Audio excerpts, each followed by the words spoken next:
li ci gën a fës liggéeykat yu Dakar Dem Dikk fas yéene déposé préavis de grève di maanaam kayitu yëglu pour dem grève suba ci altine ji ñi naqarlu anam ni ñu yore seen kër googu ak taxde gi am ci seen i payoor ca wàllu bal gi ñuy wax ci njoxem jiw yi ak engrais bi kuréel gi di aar suñu moomeel ëmbi baykat di sàkku procureur de la république ubbi ci enquête ñi leeral mbir moomu. askan wi dëkk booru Mbëbës wàccoon ci mbedd mi amalab ñaxtu li ñu bëgg nag mooy ñu tëj sën boobu ndax jàngoro ak musiba yu leen di jural bari na lu ko may nag ne ñu daañu gën a tengal seen xeex daañu jeexaleeg tàggat yaram sport weekend li ci gën a fës di wàllu championnat Jaraaf am ñaareelu def itam gannaaw ñaari journée championnat démb AS Pikine moo gagné Jaraaf benn bal ci dara mu nekk li gën a fës ci xibaar yi ne si lu leen ci ay faram-fàcce. El Hadj Ndiogou Diène ànd ak Abdou Thiam ci machine bi mbokk yi ñu leen di nuyu di rafetlu bu baax a baax seen ànd ak rajo Futurs Médias xibaar suba gi dañ koy door ak liggéeykat yi kër gi di Dakar Dem Dikk ñoom nag mer lañ def jamono ji li ko waral mooy nag seen i payoor yu taxde naka noonu tam anam yi nga xamante ne moom la ñuy defee changer pièces yi ak tamit bis yoo xam ne dafa pante ba léegi sàkk ñu ci pexe ñi nag ne luy njëkk seen njiit maanaam njiitu directeur bi moom mooy njàkk ci mbir moom tax sax li ñu bëgg mooy daal di ko fay jëlee naka noonu tam ñoom suba fas yéene déposé préavis de grève démb lañ ko xam ne bi noon amal ab ndaje ci teewaayu Ndongo Ka.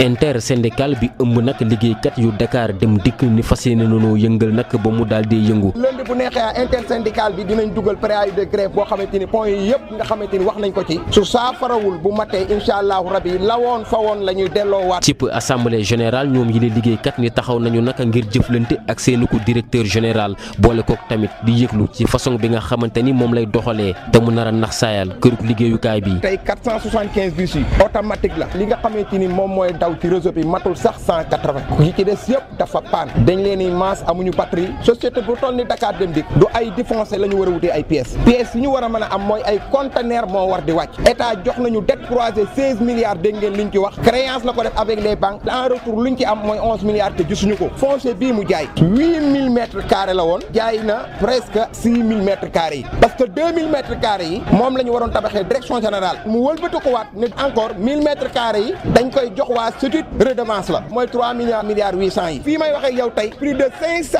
agents kenn fayeku. intersyndical bi ni Moussa Diop ni mu jiitee Dakar Dem Dikk mbuxi mi neen la loolee waral ñuy sàkku nag ñu amal fa ab audit. dañu bëgg ARMP OFNAC ñoom ñëpp ñu ñëw audit kër yi comme niñ ko daan def parce que feu Christian Sall bi mais arrêté nañ ko fi ci ay gré à gré mais tey kii li mu def mi ngi ni fang boobu ba léegi kenn nangul wax ci kër gi. bile intersyndical ëmb nag liggéeykatu Dakar Dem Dikk ni ñi ngi taxaw nag di xaar seen directeur général mu tontu nag ci li nu koy laaj Ndongo Ka Parcelles Assainies RFM. Ndongo Ka seen directeur général moom nag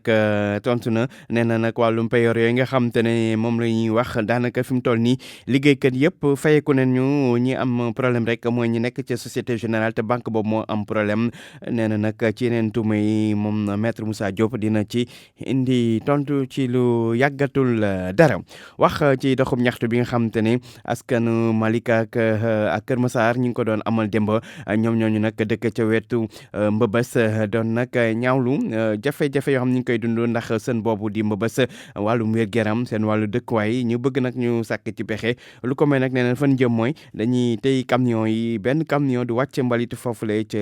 Mbëbës dañuy déglu kenn ci ñoom Mamadou Fall ñi koy Malcolm ci micro Salso. Les populations de Malika, Kër Massar, Tivaouane Peulh, Yeumbeul Nord, Yeumbeul Sud, Mbao environ ñoom ñoo daje tey fii nii pour wane ne Mbëbës daf ñu sonal mënatuñoo dund ak Mbëbës décharge Mbëbës 1968 la fi nekkoon te jamono yi mu fi nekk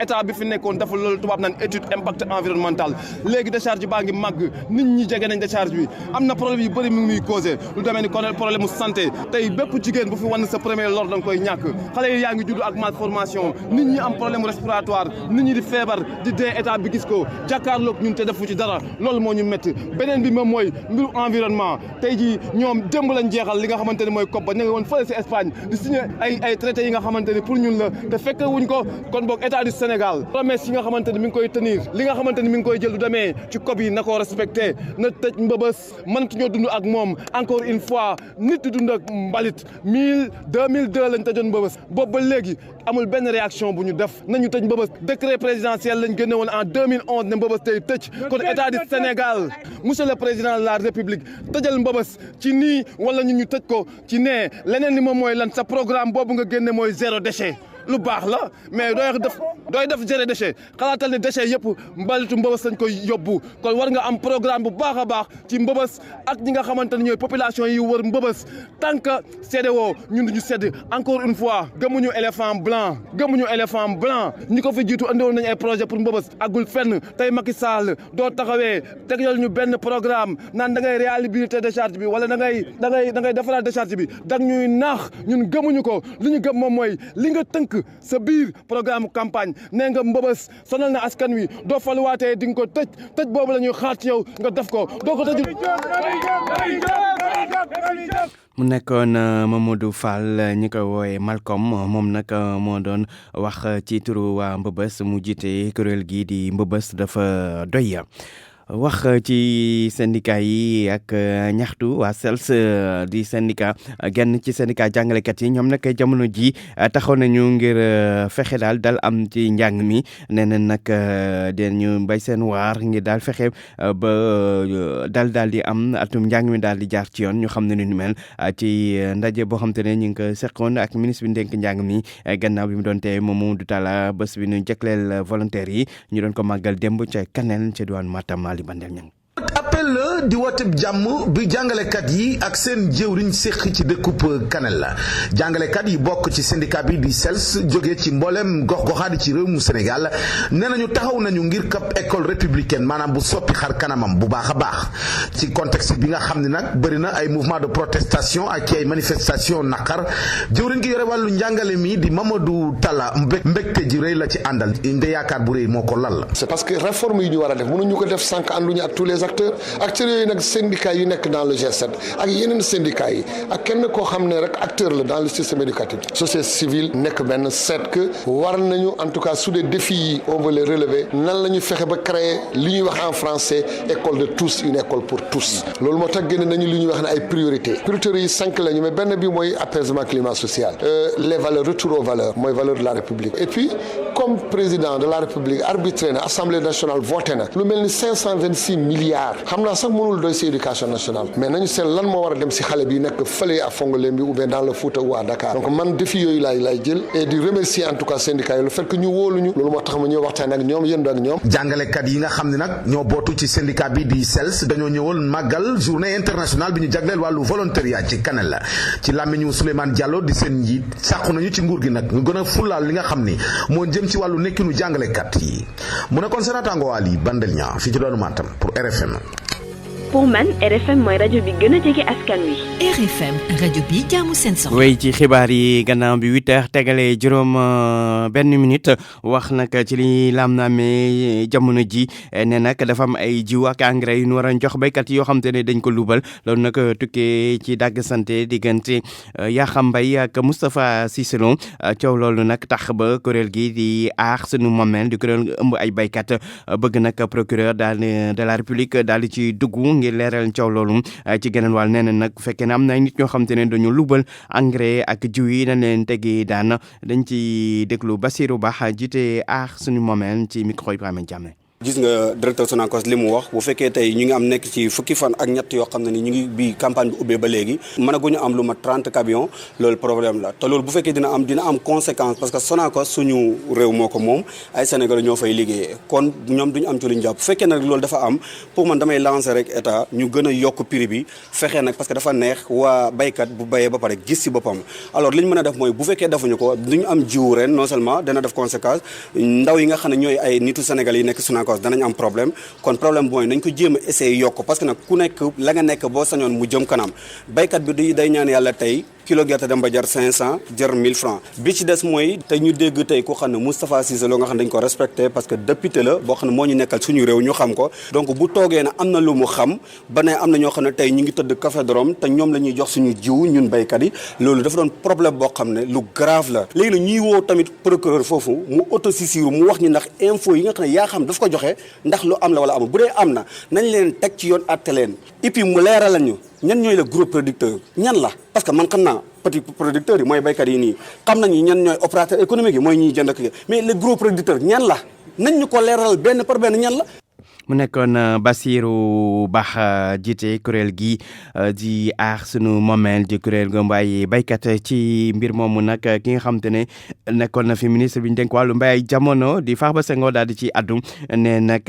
leeraange gu mat sëkk moo war a am ci wàllum joxe jiw yi ak engrais yi te loolu nag jamono jëm fi nekkoon da ko doon sàmmonteeg moom bu baax a baax Farba Senghor ci jokkoom ak Kumba Bey. Normalement dafa am commission boo xam ne dafa nekk au ministre de l'agriculture. Commission boobu techniciens yi ñi ngi ci, organisation paysanne yi ñi ngi ci, ñoom normalement ñoom ñoo war a toog ñoom ñu xool ñi nga xam ne yelloo nañu ko dañuy bay ñu jox leen ko. waaw man ni ma yaakaar ne moom la dañu war a def sélection rigoureuse parce que man bi ñu ma nommé woon ministère de l'agriculture bu ma ñëwee damaa jël liste yëpp ma toog ma xool ko ak gaañi ñu bëri ma dindi leen ba amoon na sax ñoo xam ne dañoo mer amoon ñoo xam ne ay jeunes producteurs la woon daawuñu bokk ma boole leen ndax li taxoon man ko def damaa woon organisation paysanne te kooko laaj day wax noonu la. waaw kon daal li war a def moom mooy ñi nga xam ne ñoom ñoo ci bokk ñu toog ñu waxtaan ñu seet ku war a am ak ku war a am képp koo xam ne jox nañ la ren te quantité bi ñu la jox ca déwén sa produire loo xam ne moo war a méngoo ak nañ la jox su ëllëgee ñu dindi la loolu la parce que joxe bi tam da ci am njëriñ parce que mel ni Sonacos am na tey ñoo xam ne dañ leen a jox jiwu ñoom ñuy jox jiwu ñooñu ala kuli alin dañuy jaayaat Sonacos kon même chinois yi suñ ñëwee rafle alors li nga xam ne mooy ñi nga xam ne bokkuñu foofu ñooñu ñoom dañuy jaay Sonacos donc loolu itam dafay garantir sécurité semence yi kon daal li mu laaj daal moo vraiment transparence ñi nga xam ne ñoo koy séddale ñu nekk ñoo xam ne ñu ko def ko ci yoon la ministre bi tam am fulla goo xam ne dana xool liste yi képp ku ci warta am ñu dindi la ci képp koo xam ne jox nañ la ren su déwénee su fekkee ne yow liñ la joxoon alors bayuloo ko duñ la joxaat. mu nekkoon Farba Senghor doonoon fi ministre bi dénk wàllu mbay mi ci jamono nguurug Abdoulaye Wade wax gannaaw mbay mi wàllum wér-gu-yaram ak CMU plan bi nguur gi tëral ngir nag yombal paj mi askan wi jurali jafe-jafe bërëb bu fajukaay ya nekk ca diwaanu Koungheul ndaxte nee nañ daal lu toll ci 300 millions waa CMU yore na leen ko te loolu nag ñu ngi tàmbali juri jafe-jafe ci seen wàllum liggéey dañ ci déglu Momat Gueye jiite comité de développement sanitaire poste de santé bu Fass Cekkeen ci micro Omar Ndiaye. su fekkee ne dañoo jël IDAM li nga xam ne bi mu ñu gëjee fay ak léegi premier trimestre 2017 ba léegi amul benn dërëm boo xam ne CMU bi fay na ko. loolu bu ñu ko xaymaa ci xaalis dafa war a nekk 207 millions 387 mille 400 maanaam 200 millions ak juróom-ñaari millions yu teg yoo xam ne ni département Koungheul moom la ko CMU bi war a fay te fayagu ko donc su fekkee ne dañoo jël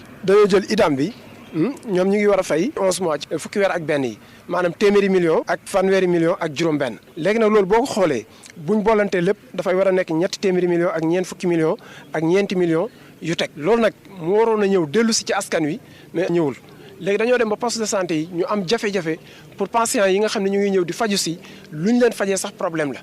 léegi nag bu ñu demee ba jafe-jafe dugg ci poste de santé yi ba ñuy wëlbatiku di dem ba biir Gàmbi di fa faju ji vraiment métti na trop léegi nag moo taxoon tey ñu taxaw ngir fësal lii wan président ne ko na jàppale surtout département Koungheul rawatina CDS bi nga xam ne moo fi nekk ñu mën a fexe ba jot suñuy koppar ngir li nga xam ne moo ñu war ci poste yi ñu mun koo def waaw fekk amuñu solution nag ñu ngi ci toujours. Momat Gaye jiite comité développement sanitaire poste de santé bu Fass Cekkeen nekk ca diwaanu Koungheul des ba léegi ci wàllum wér-gu-yaram ak manquek deret loolu nag la maire bu Mudéeri ca diwaanu Tamba bëgg a xeex li mu bëgg daal mooy ay bërëb bu fajukaay fees lekk deret ñu mën a tax waskan wi rawatina jigéen ñi bu ñuy mucc ndaxte gis na ne loolu daal dina tax nag ñu bëri mën a dund du ñu ñàkk seen bakkan suñuy mucc Moussa Omar Gueye. Fousseynou Ndiaye moom mooy maire bu commune bu Mudéeri moom daal fexe na ba daal di amal benn bés boo xam ni dañu doon dajale askan wi ngir nag ñu dikk mayam deret loolu nag ngir jàppale banque de sang bi nekk ci district sanitaire bu Bakel ak bi nekk ci hôpital régional bu Tamba. bu ñu amee malade jigéen ñi il faut que ñu yóbbu leen wala xale yi au moins de 5 ans ñu yóbbu leen ba Ourossogui te Ourossogui fii ça fait au moins 140 kilomètres mais on fait 4 heures de temps te fi ma Tamba vous avez quitté à quelle heure plus de 5 heures du matin vous êtes arrivé ici à 10 heures. ñu seetlu ni Mudéeri bokk ci département bu Bakel nekk na dëkk boo xam ne itam ngir dem fa yoon yi dañoo naqari lool waaye itam ba tey bërëbu fajukaay yi seen i jumtukaay dafa sooxe. bu ñu jëlee ambulance yi pour yóbbu leen kii ko Bakel mi 27 kilomètres y a des femmes qui perdent des vies am na ñuy dee ci yoon bi wallahi al azim yoon bi moo baax baaxul yoon yi ñoo baaxul. ci jamono ji nag askan wi yeewoo ci Mudéeri ak ci yeneen i dëkk yi nekk ci diwaanu Bakel fi mu ne nii li leen gën a soxal mooy ñu defar leen yoon yi waaye itam ba tey jàppale leen ci ay jumtukaay ci wàllum faj waaye itam ba tey dolli leen ay ambulance lu jëm ci wàllu wér-gi-yaram askan wi nekk na li leen di gënal lool. bokk na ci li gën a jàmp ci kàddu ki nga xam ni moom mooy maire bu commune bu Mudéeri Moussa Oumar Gueye Tambacounda rajo Futur Média. Moussa Oumar Gueye des ba léegi ci wàllu wér-gu-yaram ak Dakar ñu boole ko nag ci dëkk yoo xamante ne dañ leen boole ci programme bu jëm ci xeex yenn jàngoro yi lu toll nag ci téeméeri $100,000 di téeméeri junniy dollar maanaam lépp juróomi million loolu nag daañu ko ci juróomi milliard kon ci suñu xaar daañu ko ci boole loolu tukkee ci fondation Bloomberg ak ay partenaire am dañ ci déglu Papa Amadou Konté ci jokkoom ak Makumba Bey. waaw projet bi moom dafa fekk ci benn fondation buy def ay yu baax ci wàllu wér-gu-yaram ci àddina bi lëkkaloog kuréel bi nga xam ne moo tudd OMS ci àddina bi di toppatoo affaire santé itam kon tudd fondation Bloomberg bi nga xam ne moo doon ancien maire de New York moom mi nga xam ne xam na difficulté territoire yi ak comportement urbain yi ni ñu amee lien ak feebar yi nga xam ne mooy mel ni comme ay diabète feebar yi nga xam ne moo mel ni comme ay cancer feebar yi nga xam ne ñoo mel ni comme ay AVC lu ci ëpp gouvernement yi dañ doon lutter contre les maladies transmissibles mooy ay paludisme ak yooyu mais gis nañu ne yooyu xëy na ñoom buñ ci amee tey njeexital bu baax ci askan wi li gën di faagaagal doomu aadama yi tey mooy feebar yi nga xam ne du doomu jàngoro moo koy jox donc xeex bi ci foofu la jëm ville de Dakar nag dafa participer woon ci consultation boobu fondation Bloomberg moom tam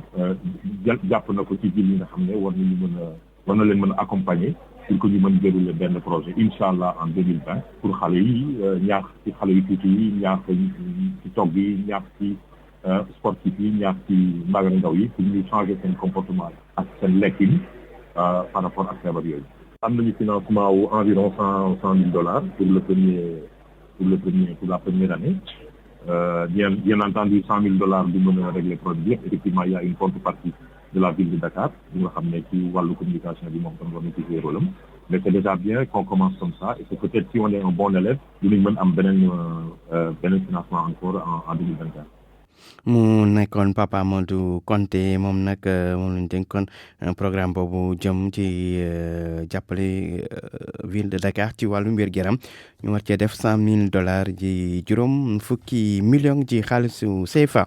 fexe ba dakkal fitna yi ni tegal ñi nga xamante ne mooy fitna yi teg jigéen ñi rawatina ci bérébu liggéeykaay yi loolu nag ay nit ñoo xamante ne ñi ngi ciy yëngu doon ci waxtaan ca diwaanu Ndar ñuy sàkku nag ci nguur gi mu fexe daal ba jëli matuwaay ngir dakkal fitna yooyu ñuy teg jigéen ñi ci bérébu liggéeykaay ak yeneen Mouhamed Amisila. Boddi Konté bu tegu ci wàllub genre doon lu ñuy faral di nemmeeku ci bërëbu liggéeyukaay yi lépp nag di doore ci kër yi. Docteur Maïmouna Ndoye Diouf, conseillère technique genre et jeune à Intra Health dans le cadre du projet USAID NEMA. bu ñu seetee tamit bu baax lépp lu nga xam ne xew na ci kër ga boobu moytul jàqare goog daf leen di topp ba ci liggéey bi yàqal leen seen liggéey yàqal leen seen relation ak ñi ñu bokkal liggéey yi wax nañ fi tamit ni am na jigéen ñu bëri ñu nga xamante ne ñu ngi dund lu métti ci seen biir kër yi di ko noppi waale di ko dundee noonu ci seen biir liggéey. lu ñu mel jéggi day wa ba tax na ñu war a am xayma bu tax ñu indi xam-xam ak xarala indi saafara ci lu ñu mel. nga xàmmee ko xam ne moom la waaye xàmmee ko xam ne moom la doyul soo ko xàmmeewee xam ne moom la il faut ñu am fuñ koy bind pour suñ ko bëggee xayma xam ndax lii lu am solo la ci askan bi wala amul solo ci askan bi su ko defee jumtukaay yi ñu ci war a teg dina nekk jumtukaay yu jub. njiitu association femmes médecins zone nord docteur Seynabou Ndiaye Fall di médecin chef yokk ci yi kàddu gannaaw ba mu gisee ni war nañu ratifier convention 190 bu OIT ngir gën a sàmm ak yelleef yi. Sénégal war nañu ratifier convention 190 bu Genève bi nga xam ne bii ci 2019 bii lañ koy yónnee dëkk yi nga xam ne yëpp affilié nañu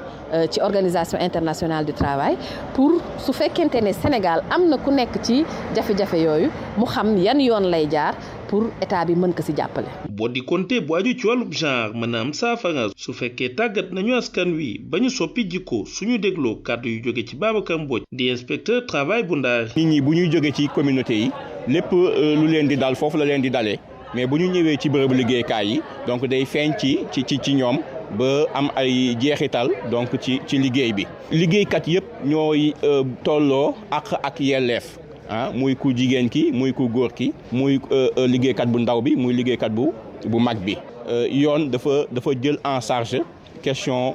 violence yooyu. panel bu ñu def ci lycée technique jeexal ces jours d'activisme bu ñu doon xeex lépp lu aju ci wàllu pot di compter bu aju ci wàllu genre te ñu faral di ko nemmeeku ci bërëb bu liggéeyukaay yi lee. RFM ci Ndangéej Mohamed Nabi Sila. yegsi ci xibaaru tàggat yaram sport weekend ànd ceeg Cheikh Tidiane Diagne. mbokk yi dalee nag jàmm ci sport weekend Cheikh Tidiane Diagne moo féetee ci micro bi ci machine gi Amady Diagne.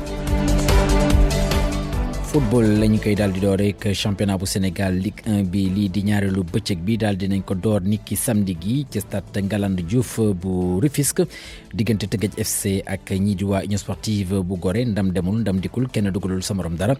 gannaaw ba match bi jeexee nag kii di Youssoufa Dabo di tàggat équipe bii di Teungueth FC am na ay kàddu yi nga xam te ne daal na ko yëkkati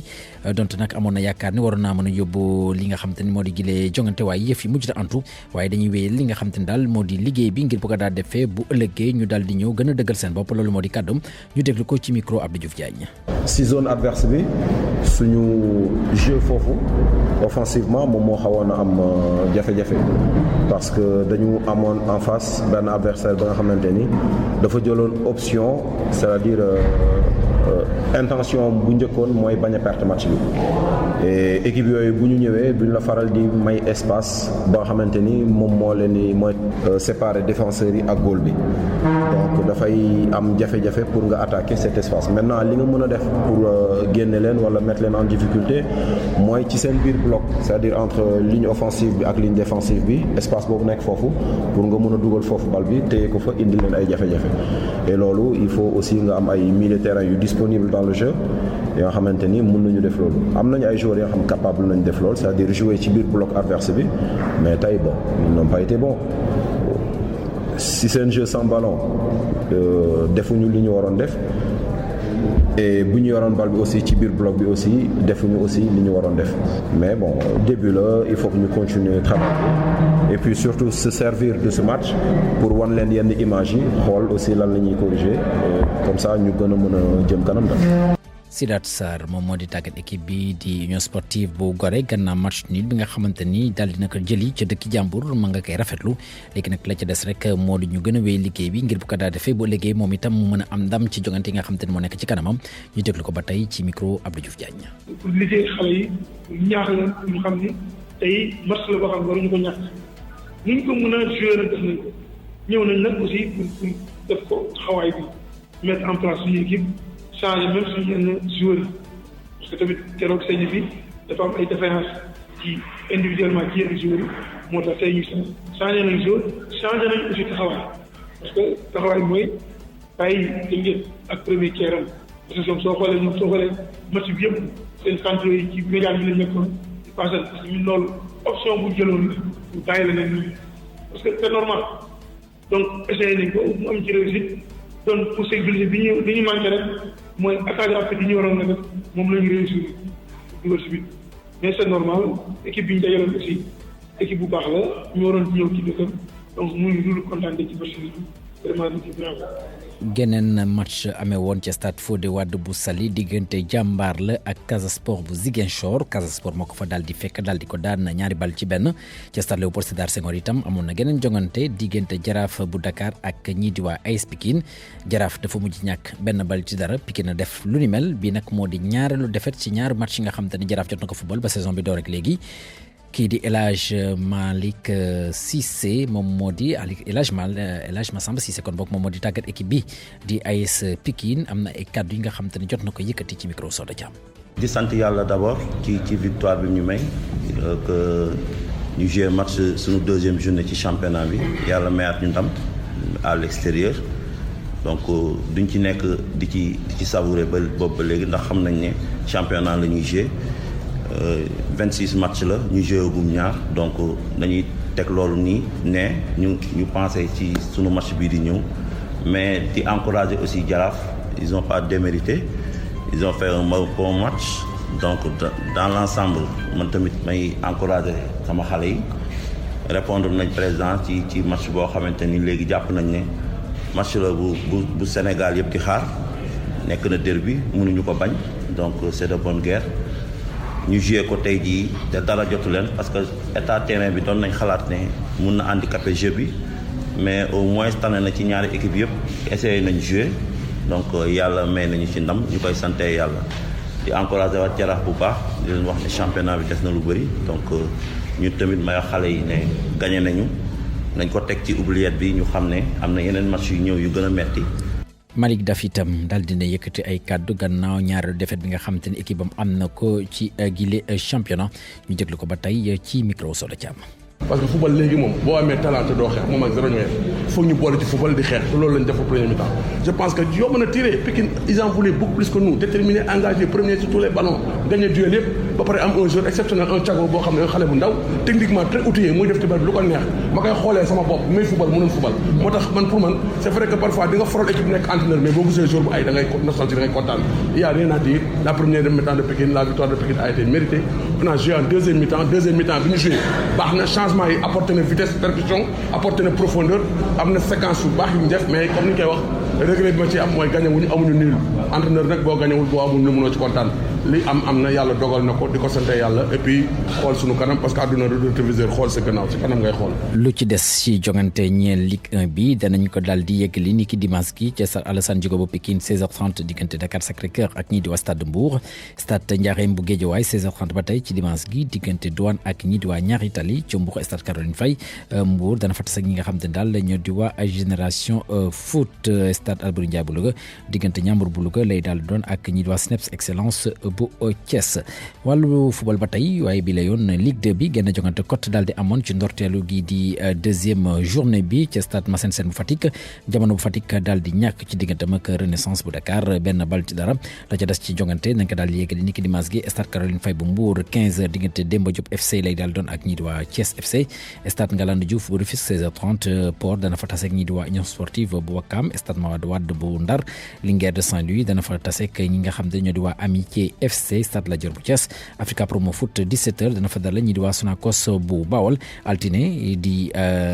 nañoo fas yéene kon boog amal yeneen i jongante 16h30 Duc ak EJ Fatick ba ca des stade Amadou Barry bu Guédiawaye 16h30 diggante GFC di Guédiawaye Football Club ak ñi di waa Kër Madior championnat ca biti réew dañ koy daal di door rek championnat bu France ñi nga xam te ne nag ñoo di waa Olympique bu Marseille mën nañoo jàpp ni ci ndorteelu lii di 18e journée bi dañoo daal di taxaw ndax ñoom dañoo teg li tolloog juróom-benn victoire waaye niki samedi gi seen déplacement bu ñu doon amal ca Metz match nul lañ fa daal di jëlee waaye teewul ba tey ñu ngay wéy di nekk ci ñaareel place bi ñeenti poñ dox seen diggante ak ñii di waa Paris Saint-Germain mi nga xamante ni niki dimanche gi ñoom waa PSG danañu fekk Saint-Étienne seen dëkk ci bu 20h jotee ñoom nag seen jongante gu ñu doon amal waa Olympique bu Marseille ak seen diggante ak Metz ka ca ràññeeku di doomu Sénégal di Opanguet ak itam keneen di Habib Diallo Opanguet moom jot naa dugal ab but Habib Diallo daal di raté ab penalty sa saase nag la ñii di waa Olympique Marseille mujj égaliser kon bokk descendi ci ñaareel place bi ñeenteelu place bi nag fa nekk moo di Nantes moom dafa fekk Nîmes ca dëkkam daal di ko daan benn bal ci dara Angers ak Monaco daal di def match nul 0 but partout Amiens Dijon 1-1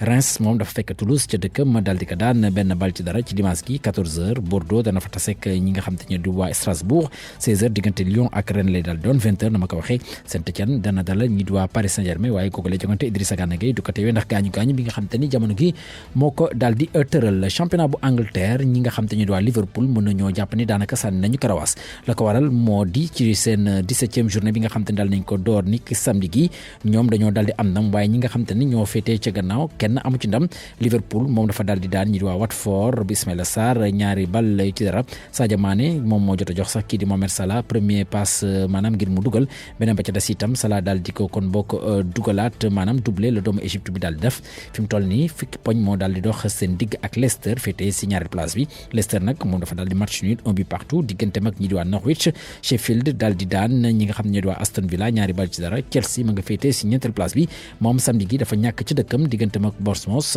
benn bal ci dara Burnley daal di am ndam ci diggante mag Newcastle benn bal ci dara niki dimanche gi nag dañ ko daal di yeggali seen 17e journée foofu la ci Angleterre di ab choc diggante Arsenal ak Manchester City ci bu 16h30 jotee waaye laata loolu 14h Manchester United dana tas ak ñi di waa Everton 14h itam diggante Wolverhampton ak ak ñii di waa Tottenham altine la ñoo fas yéene kon bokk jeexal seen 17e journée foofu la ci Angleterre 19h45 diggante Crystal Palace lay daal di doon ak ñii di waa Brighton. championnat bu Espagne ñoom ñi ngi seen 17e journée FC Barcelone nag mën nañoo jàpp ni sax dafa laaj donte dafa match nul ci dëkk ci Real Sociedad 2 buts partout loolu nag du li nga xam te ne koy faral di gis ndax FC Barcelone bokk na ci équipe yi nga xam te ni daanaka weekend bu ne day am ndam ci jogante yi nga xam te ne moom lay amal foofu ci championnat bu Espagne ba tax na bu defee match nul daanaka daal dañuy jàpp ni sax daanaka défaite la ñoom nag 2-2 lañ daal def seen diggante ak Real Sociedad fi mu toll nii ñoom ñoo rawagum benn poñ ñi nga xam te ni daal ñu di waa Real Madrid xam te ni moom dimanche gi ci bu 20h jotee ñoom ña nga ca Valence Real Madrid nag bu ca amee ndam dana rawee ñi di waa FC Barcelone ñaari poñ laata ñuy sóobu ci classico bi ni ki mercredi gi nii di ñëw ñu dal di wax ci geneen championnat moo di championnat bu Italie ñu ngi seen 16e journée ci wàllu jongante jàppale ni Napoli ba tey ma ngay taxaw ñoom nag ni ki samedi gi dañ leen daal di daan ñaari bal ci benn ñoom ci weeru octobre ba tey si seen championnat amuñu ci benn ndam match gi sax ki nga xam te moo di Kalidou Koulibaly jot a génn ndax gaañu bi nga xam te ne moom la amee jàppale nag gannaaw ba ñu laj yi itam seen dëkk ñoom jamono gi ñu nga féete si juróom-ñetteelu place bi ci classement lii di championnat bu Italie ka féete ci bopp raw gàddu gi nag moo di Inter de Milan moom dimanche gi 19h45 dana fekk Fiorentina ca dëkkam Milan wala bokk Juventus de Turin mi nga xam ne moom moo féete si ñaareelu place bi moom dana tase ak ñi di waa Udinese Milan AC dana tase ak ñi di waa Sassuolo ci bu 14h jotee championnat bu Allemagne ka féete ci bopp raw gàddu gi jamono gi moo di Leipzig mi nga xam te ne dafa fekk Düsseldorf ca dëkkam daal di ko daan ñetti bal ci dara waaye jàppale ni Borussia Mönchengladbach moom moo féetee si ñaareel place bi dimanche gi bu fekkante ne ni am na ndam ci diggante ko Wolfsburg dana foqatiwaat place bu njëkk bi ci ñi nga xam te ne ñoo di waa Leipzig waaye jàppale ni ñaari équipe yi nga xam te ni daanaka saa su ne ñoom ñooy passante lii di titre champion di Bayern Munich ak ñi di waa Borussia Dortmund ñoom ñaar ñëpp daal nañoo am ndam Dortmund féetee si ñetteel place bi moo fekk Mayence ca dëkkam daal di ko daan ñeenti bal ci dara Bayern Munich ca dëkkam daal di am ndam ci diggante ak Werder Bremen juróom benn bal ci dara ka ci gën a ràññee ko nag moo di Coutinho di doomu Brésil ci googu lay jongante jot naa dugal lu tolloo ko ñetti but kon mbokk yi sport weekend fii lañ koy daal di yemale Cheikh Tidiane Diagne moo féetee ci micro bi ci machine bi Amady Ndiaye di ko jaajëfal di rafetlu si ànd ak rajo Futurs Médias